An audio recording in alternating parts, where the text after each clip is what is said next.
I am extremely appreciative to all colleague senators who have been able to contribute to this amendment bill, the County Government Election Laws Amendment Bill number 2 of 2024, that I am seeking support from the House for. By name, I want to appreciate Senator Andrew Omtata, Senator Ali Roba, Senator Ledama Olekina, Senator Boli Halwale, Senator Kajwang, Senator Cherargei, Senator Omogeni, Karen Nyamu, Senator, and of course my deputy party leader, Senator Godfrey Osotsi. And a special thank you, of course, Madam Speaker, to my seconder, who is the Senate Majority Leader, Senator Aaron Cheriot, not only for the support that he gives me outside of these chambers in my agenda as a person with disability representing special interest groups, but also, of course, for the continued support in my work even outside of the Senate. I do appreciate my seconder as well as all members who have contributed. Madam Speaker, I have listened very keenly and I've been taking notes on the different contributions and the different suggestions and ways to enrich this bill that have been put forward by members, and I take them very, very seriously. I do ensure, and I want to make sure that I highlight that I will, and I have listened to every single one, and will use each of the contributions that have been put forth this afternoon to further enrich this bill. Madam Speaker, matters of defining what a marginalized group is extremely important, because we don't want to create another loophole and not close this loophole up in future by amending one problem, but then leaving another problem for interpretation in future, Madam Speaker. I also hear on issues of how to clean up this bill proposal a little bit more. I did hear and taken note of that proposal. I take note of the proposals made by Senator Boni Halwale with regards to how can we further empower persons with disabilities at the grassroots level in the local county governments, even to the extent of having persons with disabilities vote and elect their own representatives, rather than leaving that up to the wider society who may not really understand issues that bedevil us, issues that have been long-standing in our history, systematic issues with regards to discrimination and stigmatization of persons with disabilities, but actually have the key stakeholder, the key constituent, which is the person with disability, vote for their representative. That was an interesting and a very powerful contribution from the Senator for Kakamega. And what I really have enjoyed as well, Madam Speaker, is listening to every single senator contribute, not just on a technical level with regard to the provisions in this bill proposal, but also on a personal level. Because as has been said in one way or the other by every single person, everyone in this House understands the plight of persons with disabilities, not because they might have one in this House, but because they have been directly impacted or have somebody that they know with a disability, someone that they've employed with a disability. Anyone in their constituent, every single person in this House, every senator has people with disabilities in their county.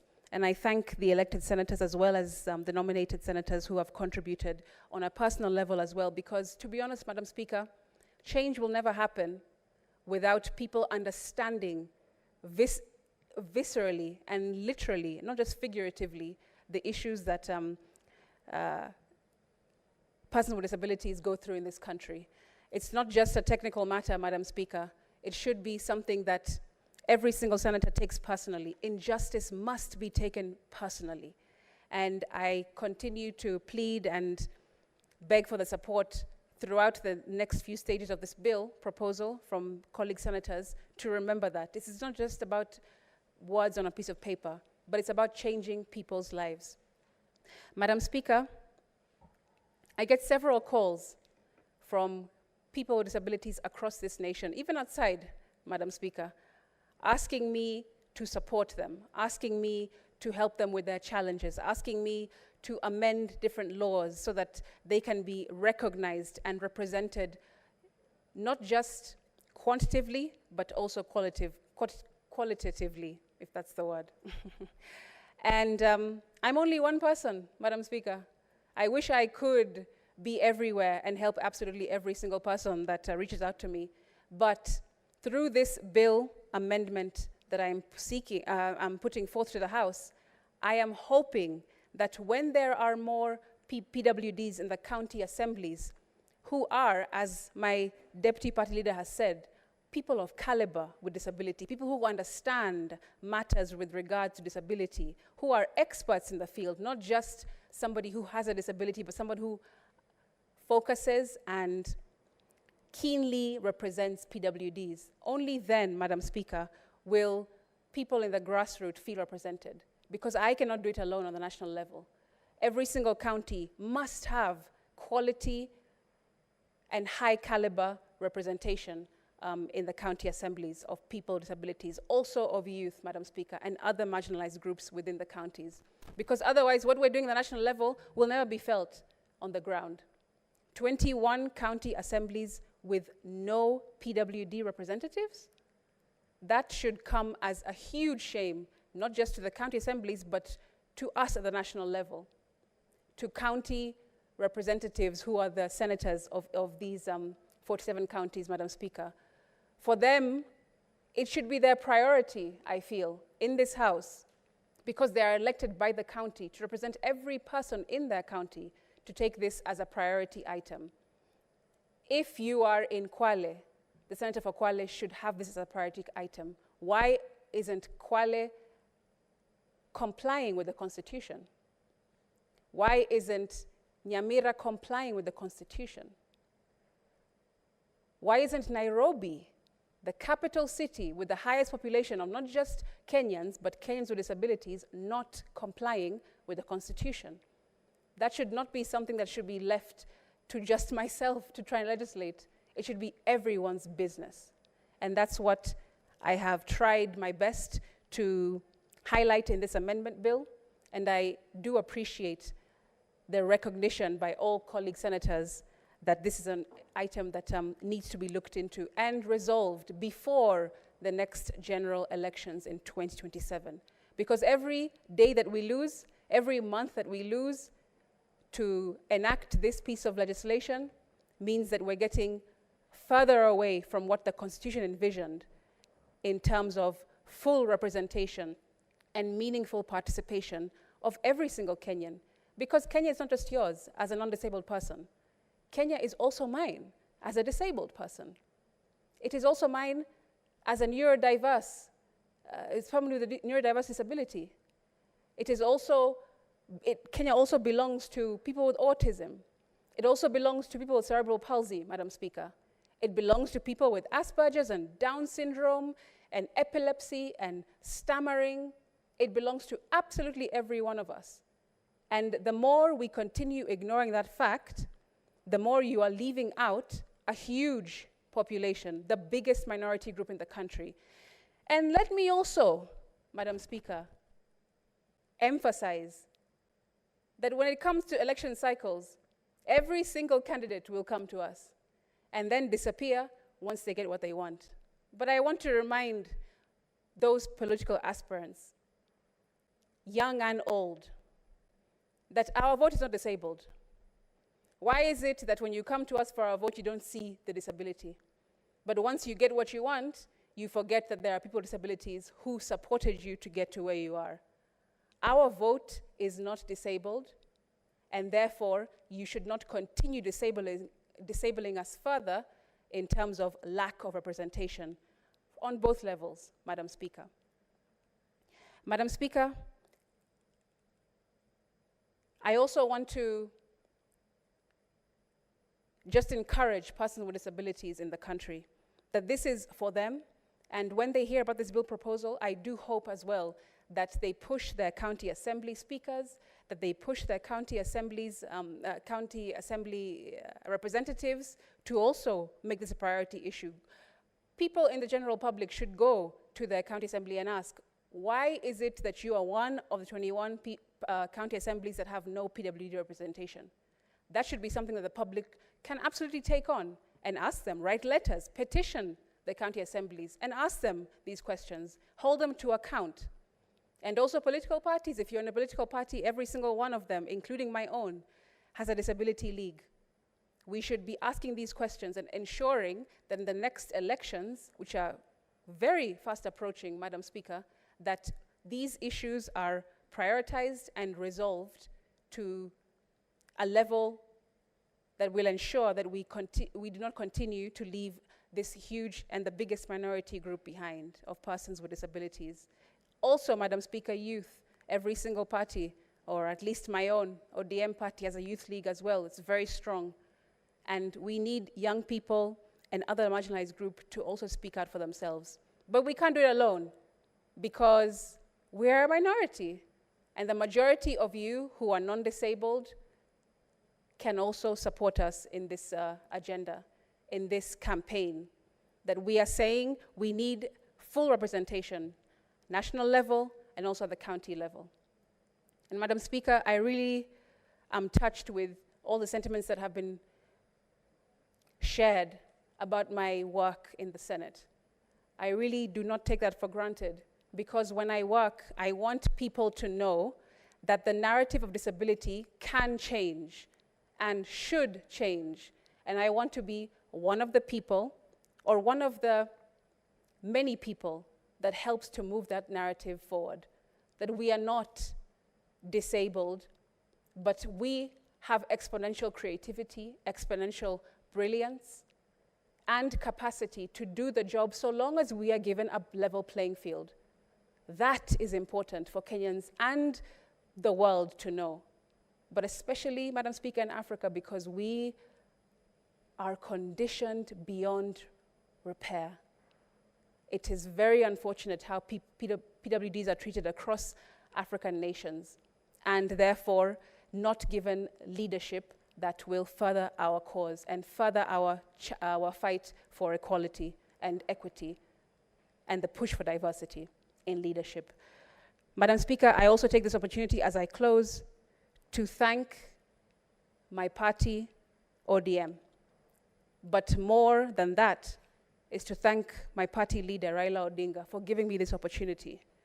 I do not see it as something small, and I never have, Madam Speaker, because of someone like him seeing somebody like me, a visually impaired person, the first senator in this House to have visual impairment, and him, as well as our elective committee, thinking or believing that I can do what I am brought here to do, does not fall on deaf ears, not for me and not for the disabled fraternity at large.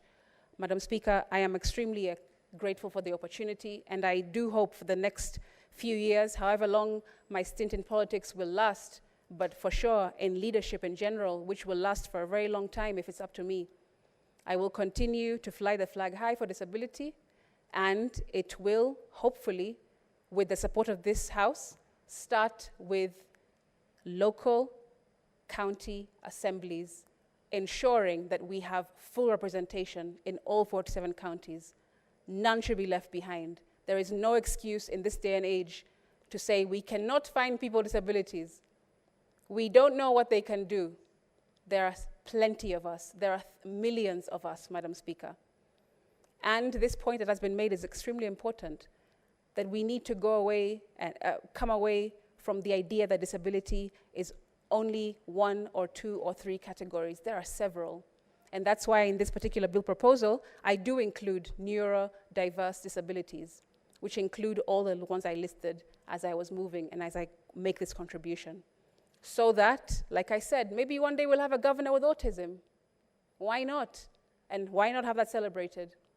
Because any one of us and every one of us is affected by people with disabilities in one way or the other. And we impact life in general, not just on a personal level, but we can be innovators as well. We can be strong employees. We can support all types of systems and areas of development in this country if we are included in them, Madam Speaker. I want to stop there and again thank every senator for their contribution. And I will continue to work strongly in this field, not just disability, but also youth and women, because that is the intersectionality that I represent when I stand in front of this House. All three. None will be left behind if I have anything to say about it, Madam Speaker. Because disability, youth, and women is not just the work I do, it is the life that I live.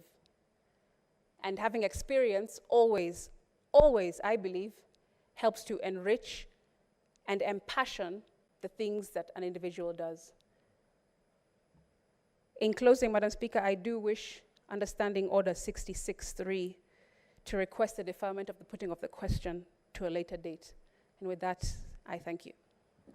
It is so deferred. Honorable Senators, pursuant to Standing Order 45, I wish to reorganize the sequence of the proceedings to move on to Order number 25. Order number 25, the County Public Finance Laws Amendment Bill, Senate Bills number 39 of 2023, second reading.